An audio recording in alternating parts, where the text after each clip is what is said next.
자, 오늘 3월 30일입니다.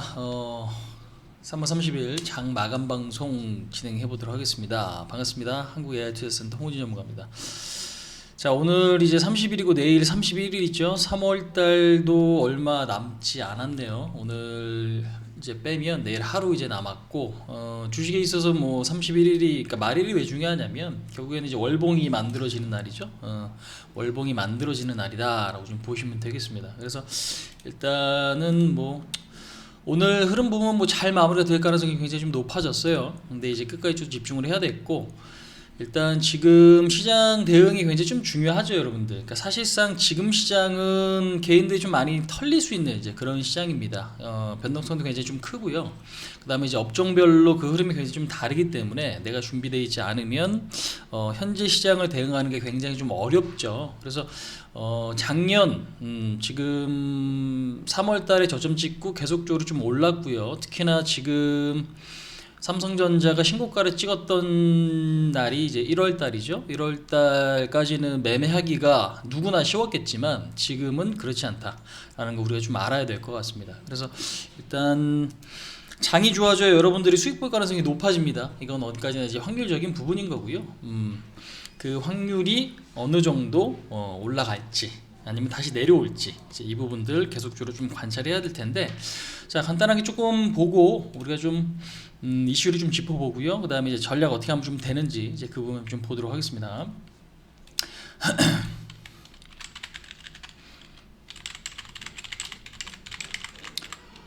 자, 오늘 이제 오랜만에 외국인들이 3일 연속 여러분들 이제 매수를 했습니다. 뭐 사실상 3일 동안이나 매수했나요? 저는 몰랐는데 라고 생각하실 수가 있어요. 근데 이제 오늘 좀 큰 폭으로 매수를 했고, 오늘 외국인들 현선물 동시 매수가 좀 일어났습니다. 코스피는 3,300억 정도, 그 다음에 코스닥이 한 500억, 선물이 한 5,800억. 보통 이제 지수를 땡기면, 그러니까 대량 매수가 들어오면 선물 매수도 좀 많이 줄이는 게 일반적인데, 오늘은 오늘 뭐 선물 매수가 5,800억이면 꽤 많은 수치인 것 같아요. 그래서 일단 오늘 흐름은 굉장히 좀 긍정적이다. 그래서 지수도 보시면 어떻게 되어 있습니까? 바닥 지지하고 이제 21선 안착하고 61선 이제 넘어가는 부분으로 좀 전개된다라고 좀 보시면 되겠네요. 기관들은 매수를 했지만 연기금은 오늘 이제 사다가 좀 파는 모습들이 좀 발생을 했어요. 그래서 일단 지금 매수폭을 좀 축소를 했고, 기관들의 수급은 사실상 지수가 많이 올라가면 좀 불안정해지기 때문에 지금 결국에는 외국인들이 매수를 해줘야 된다라는 거예요. 그렇죠? 결국에는 외국인들이 땡겨주고 외국인들이 어디까지 살 수 있는가, 이제 그게 핵심적인 포인트인데, 일단 지금 뭐 기관들의 매수는 오늘도 좀 유입됐다. 하지만 매수폭이 좀 줄어들고 있다. 이제 이 부분들 보실 수 있겠습니다. 근데 이제 뭐 중요한 부분들을 보니까 31일 내일이죠. 바이든 대통령이 부양책 발표를 한다라는 기대감이 좀 작용을 하고 있습니다. 그러니까 지금 뭐 인프라 투자죠. 그러니까 결국에는 미국뿐만 아니라 뭐 중국, 우리나라도 마찬가지지만 일자리를 만들기 위해서는 정책을 쓰는데, 우리가 이제 SOC, 그죠? 사회 간접 자본이라고 이제 표현을 합니다. 그 SOC 투자를 하면 일자리가 당연히 많아져요. 그러니까 지금 요즘처럼 뭐 게임 하나 잘 만드는데 많은 인력이 필요한 건 아니에요. 그죠? 뭐 게임이나 소프트웨어 쪽은 일자리를 굉장히 많이 창출하는 그런 산업이 아니죠. 그러니까 서비스라든지 어떤 지금 노동 집약적 산업 같은 경우는 뭐 건설, 뭐 조선 이런 것들, 사람들이 이제 몰려가고 뭔가를 뚝딱뚝딱 하면서 만들어낼 수 있는 그런 사업. 그래서 인프라 투자가 많아진다. 즉 오래된 거를 이제 새 걸로 바꾸면서 결국에는 일자리를 창출하는 이제 그런 부분들. 그래서 이제 부양책 발표 기대감이 이제 있다. 근데 이제 그 시간이 내일입니다. 내일. 근데 이제 그것 때문에 이제부터 주가가 급등할 겁니다라고 보기는 조금 무리가 있고요. 그동안에 좀 많이 올랐기 때문에 미국 다우 같은 경우도 신고가를 좀 경신을 했죠. 그런 측면에서 봤을 때는 이거에 대한 기대감을 너무 크게 가져가지 않는 게 좀 좋을 것 같다. 근데 여기서 이제 중점적으로 여러분들 보셔야 될 게 달러입니다. 달러예요. 그러니까 지금 요거를 간단하게 좀 보여드리겠지만, 사실상 코스피는 지금 횡보죠. 박스권입니다. 악재가 많이 나왔지만 박스권을 유지한다. 잠시 후에도 다시 언급드리겠지만 굉장히 좀 의미가 있거든요. 근데 이제 중요한 부분들이 뭐냐면 요 부분 한번 좀 볼게요. 달러라는 게 여러분들 굉장히 좀 중요한데, 그러니까 지금 보시면 요 흐름이죠. 작년 3월 달에 달러가 폭등을 했습니다. 그러니까 지금 뭐야, 안전자산 선호가 강화된 거죠. 근데 이제 서브프라임이 아니라 코로나 이슈가 부각이 되면서 우리나라뿐만 아니고 전 세계 증시가 폭락을 했어요. 근데 이제 그때 달러는 강세를 띄었죠. 네. 그래서 달러 강세가 안 좋아요. 우리나라 주식시장에서는 그렇습니다. 그러면서 지금 달러 약세가 전개됐고, 지금 최근에 보시면 우리나라를 비롯한 신흥국이 잘 못 가는 이유가 여기 있어요. 1월달에 달러가 바닥 찍었죠. 그러니까 달러가 내려야 돼. 이게 내려야 좋은 건데 지금 어떻게 반등 나오고 있죠. 뉴욕 증시는 그래서 다우는 신고가인데, 그 다음에 유럽도 지금 신고가인데, 우리나라 증시는 어떻게 못 가죠. 박스권이죠. 그 이유는 뭐? 달러 때문에 그래요. 왜? 외국인들이 매수를 안 해주기 때문에 그렇습니다. 그러니까 기관들이 자신감 있게 야 내가 시장 이끌게, 이게 아니기 때문에 결국에는 외국인들이 시장을 땡겨놓고 가격을 올려놓으면 얘네들은 그때 이제 비싸게 파는 이제 그런 매매법을 구사하는 게 기관이죠. 그래서 개인들 입장에서는 굉장히 얄밉고 답답한 게 기관들의 어떤 매매 패턴이다라고 보실 수가 있겠습니다. 그러니까 결국에는 이제 외국인들이 중요한 건데, 외국인들이 이러니 돈이 안 들어오는 거예요, 지금 사실상. 왜 우리나라 시장을 그냥 큼직큼직하게 사줘야 되는데, 오늘처럼, 그죠? 근데 매수가 안 들어와. 왜? 달러 때문에 그래요. 자금의 흐름 때문에. 그러니까 이 부분이 지금 가장 큰 핵심적인 부분이야. 그러니까 이게 지금 다시 내려올 수 있는가가 핵심이죠. 그래서 방금 말씀드린 대로 부양책이 지금 실시가 되면, 달러가 약해질 수 있을까? 그러니까 이 부분 좀 주목해봐야 될 것 같아요. 그러니까 많은 뭐 환율 전문가나 경제 전문가가 바이든 대통령, 그러니까 바이든이 당선되고 부양책을 쓴다고 하면 달러가 빠질 것으로 예상을 했거든요. 근데 지금 흐름이 완전 반대로 가고 있잖아요. 그러니까 그들과 예상과는 완전 다르게 움직인단 말이지. 근데 이제 그 예상을 했던 게 이제는 움직이느냐, 이제 요거를 좀 봐야 될 것 같습니다. 그래서 일단 부양책을 쓰고 달러가 좀 약세로 전환이 되면, 그러니까 즉 이게 왜 약세로 전환되냐면 돈을 많이 푸니까 어떻게 가치가 떨어지는 거지. 네. 그리고 나서 이제 미국도 어떻게 제조업이 부양시킨다라는 거죠. 제조업을. 그러니까 미국도 결국에는 제조업이 성공적으로 진행이 되기 위해서, 근데 제조업 갖고는 성공하기 좀 힘들어요, 사실상 구조상. 근데 이제 그런 어떤 액션을 취하기 위해서는 달러 강세보다는 달러 약세가 미국도 유리하다. 그래서 요게 아무래도 이제 어떤 변곡점으로 좀 작용할지는 우리가 좀 봐야 되겠습니다. 하지만 이제 이 이슈 자체만으로 봤을 때는 큰 기대감은 없다. 이제 그렇게 좀 말씀드리겠고요. 그 다음에 지금은 1.7% 반등에도 내성이 생긴다. 그러니까 지금 요거 간단하게 좀 보여드릴게요. 그러니까 지금 미국 10년 국채 수익률이 여러분들 오늘 1.765로 올라갔어요. 고점이 다시 넘어갔습니다. 2.5% 올라가죠. 그러면서 이제 어떻게 나스닥 선물이 밀리고 S&P가 반등입니다. 뭐요? 경기 민감주는 오르고 성장주, 그러니까 지금 우리가 이제 기술주라고 하는 거죠. 나스닥은 밀리고 있어요. 예. 그러니까 지금 뭐 사실상 예전 같으면 이렇게 흘러가면은 나스닥이 또 폭락이 나왔을 텐데 그렇지 않죠. 예, 점점 뭐 같은 이슈에 있어서 내성이 생기고 있다라는 걸 우리가 확인을 해 보실 수가 있는 부분이죠. 그래서 결국에는 뭐 전반적으로 봤을 때는 우려했던 어떤 상황들이 전개되기보다는 이제 서서히 경기가 좋아지나 내지는 경기의 어떤 부양책이 이제 실시가 되면서 기대감이 있는 이제 그런 시장으로 좀 바뀌고 있고, 외국인들의 오늘 매수가 좀 특징적이다 라는 걸 우리가 좀 알아야 될 것 같습니다. 왜? 결국에는 부양책을 쓸 때쯤에 지금 외국인들의 매수가 좋아지거든요. 그러면 이게 일시적인 건지 아니면 이게 추세적인 건지, 그죠?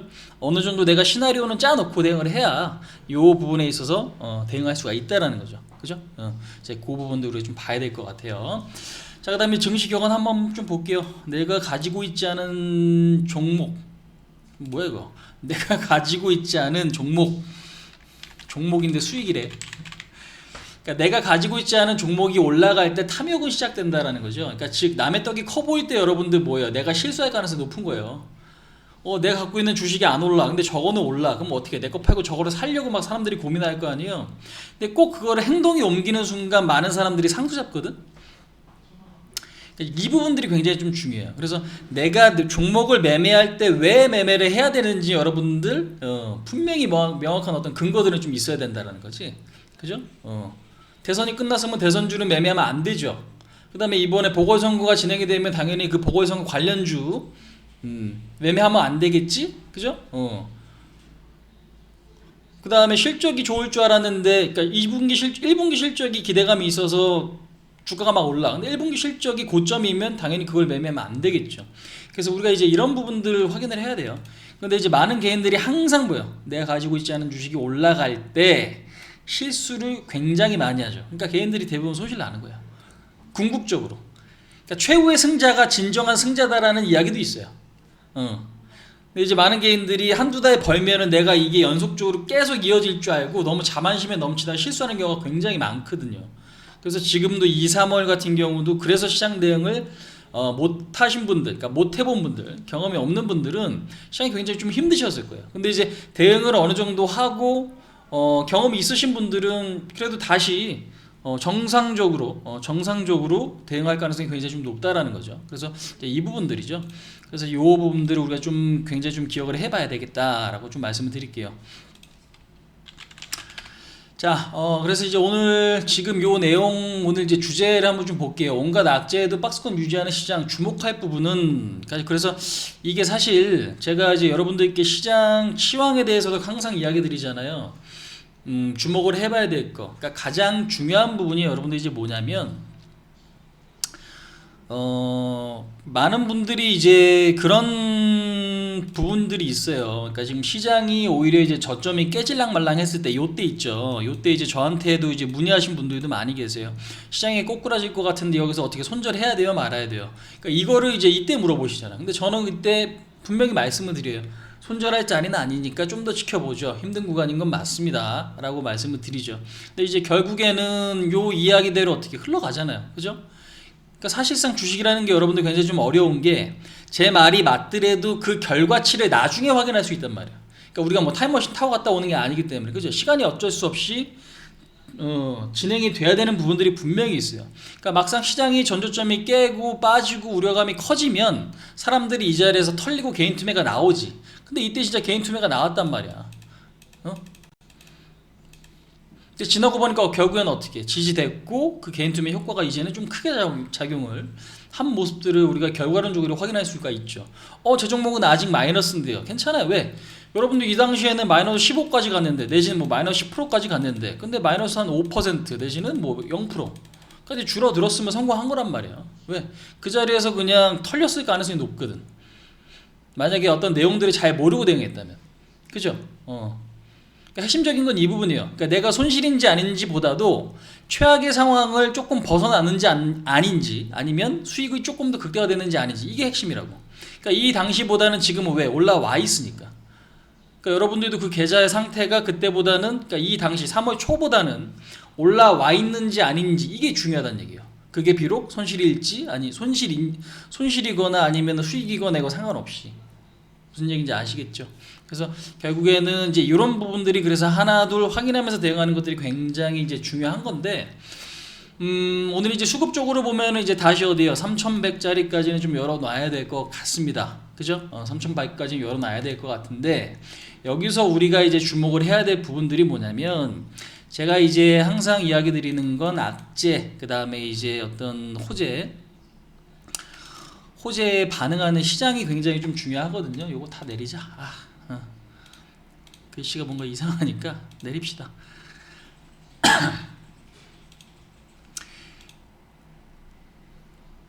그러니까 개인 투자분들께 항상 이야기 드리는 거는 어떤 부분이냐면 주가가 올라간다고 여러분들 그게 진짜 좋은 거라고 착각하지 마시라는 이야기 좀 드리고 싶고요.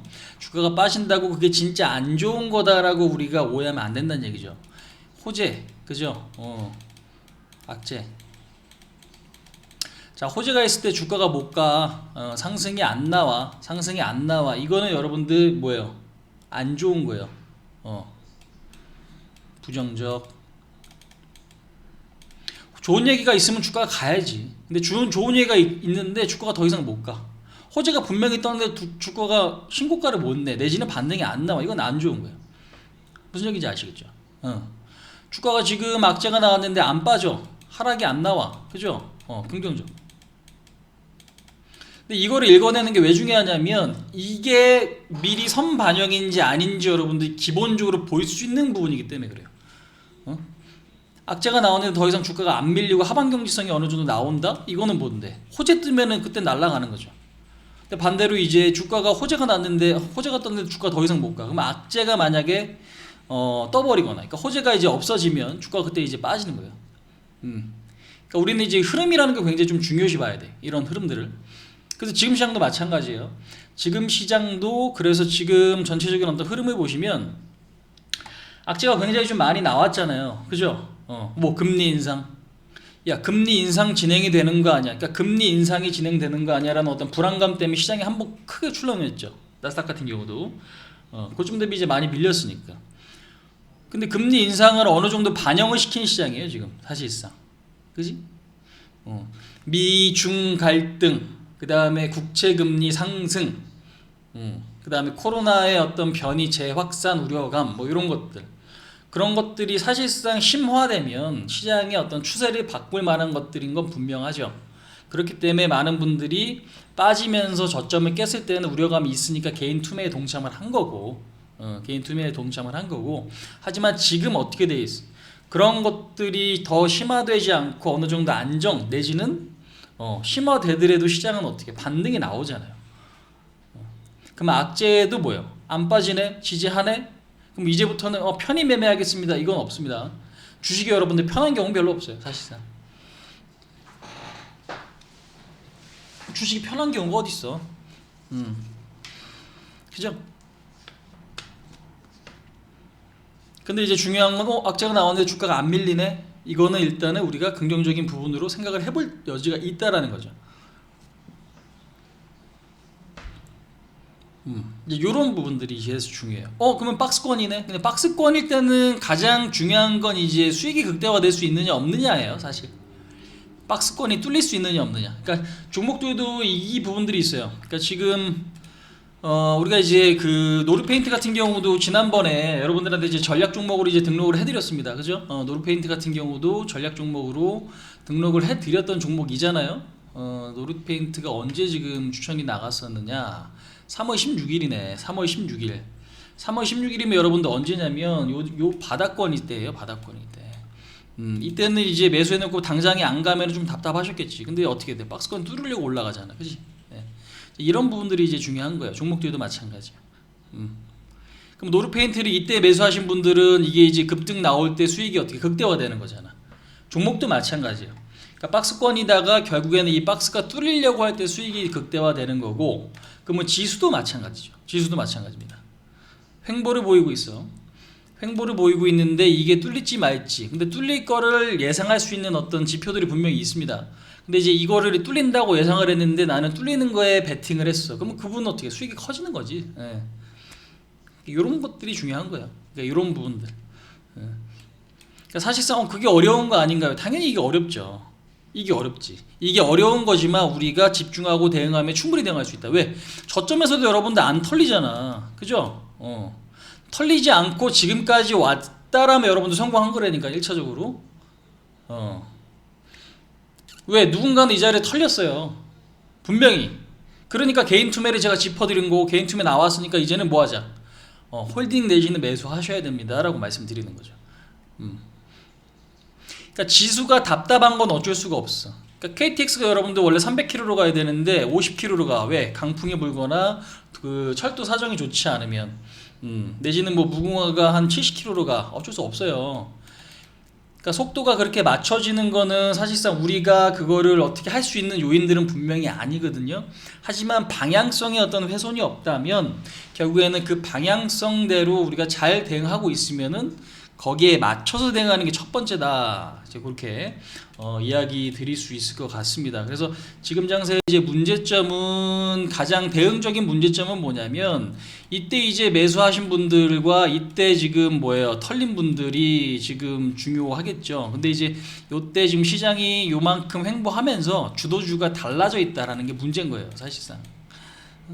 바이오나 반도체나 아니면 2차 전지나 이때 많이 사놨는데, 그죠? 개인들이 많이 샀는데 이때 움직인 건 뭐 경기 민감주. 그러니까 시장이 옆으로 횡보하는데 갖고 있는 건 죄다 빠지니 대부분의 개인들은 뭐 손실해 볼 가능성이 높은 구간인 거죠. 그 다음에 전저점이 깰 때도 시장을 많이 지금 흔들어 제낀 거는 결국에는 기존의 뭐 반도체, 2차 전지, 바이오 이런 것들. 그러니까 기존 주도주. 나는 기존 주도주가 많이 갖고 있는데 기존 주도주가 크게 흔들리면 당연히 힘든 장세겠지. 그죠? 그러니까 그래서 지금 그런 것들 때문에 포트 구축이 굉장히 좀 중요하다. 하지만 이제 그런 것들이 어느 정도는 조금 완화가 되어 간다. 그게 이제 핵심 포인트예요. 그래서 이제는 그러면 외국인들이 크게 반등을 보일 수 있을까? 크게 매수를 해줄 수 있을까? 요게 이제 핵심인 건데, 가장 중요한 지표는 여러분들 요겁니다. 요거 달러야, 달러. 요 부분들이 굉장히 좀 중요합니다. 요게 이제 내려올 수 있나 없나, 요게 이제 핵심이에요. 아시겠죠? 그럼 어느 정도 우리가 예상은 필요하지, 분명히. 그러니까 지금도 방송하는 와중에 국채 수익률이 올라가면 어떻게 나스닥의 하락폭이 커져요, 이거 지금 계속적으로. 이러다가 국채 수익률이 상승폭이 줄어들면 어떻게 됩니까? 요게 이제 낙폭이 회복이 되죠. 요런 부분들. 근데 이제 분명한 거는 오늘 이제 뚜껑을 열어봐야 알겠지만, 국채 수익률이 이렇게 고정될지 아닐지는 아직은 알 수 없습니다. 아직은 알 수 없다. 하지만 이제 올라가도 시장의 어떤 반응은 예전만 못하다. 그러니까 즉 예전보다 예민한 게 조금 달라진 거죠. 이제 그 부분들. 그래서 이제 내일이나 이번 주가 좀 중요할 것 같아요. 그 다음에 이제 내일은 우리나라가 이제 뭐 주봉이 뭐 완성되는 건 아니고 월봉이 이제 완성되는 날인데, 사실상 제가 좋아하는 그렇게 월봉의 흐름은 아니에요. 그냥 월봉 보고 투자하고 싶은 자리는 아니에요, 사실상. 그냥 아직 좀 세네요 정도인 거지, 그죠? 왜냐면 이대로 마감하면 양봉일 가능성이 높으니까. 코스닥도 마찬가지고. 그래서 월봉이 베스트 타임 나왔으니까 무조건 지금 투자하세요 이렇게 이야기하고 싶지는 않습니다. 그냥 아직은 좀 추세가 유지되고 있습니다 정도인 거예요. 그렇게 좀 봐주시면 되겠습니다.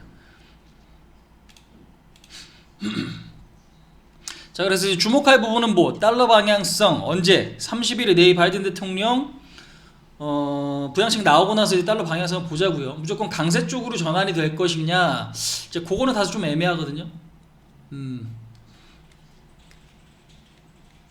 그러니까 가장 좋은 시나리오는 미국의 성장률보다 중국 성장률이 더 좋은 게 좋거든.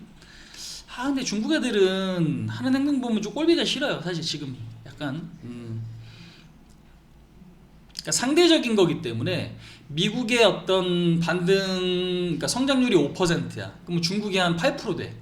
그러면 이쪽이 더 성장률이 높으니까 그쪽 화폐 단위가 당연히 더 강세를 띌 수밖에 없는 거고, 위안화 강세면 상대적으로 달러 약세, 우리나라 원화 강세, 그로 인해서 외국인들이 우리나라에 매수를 많이 할 가능성이 높은 거거든.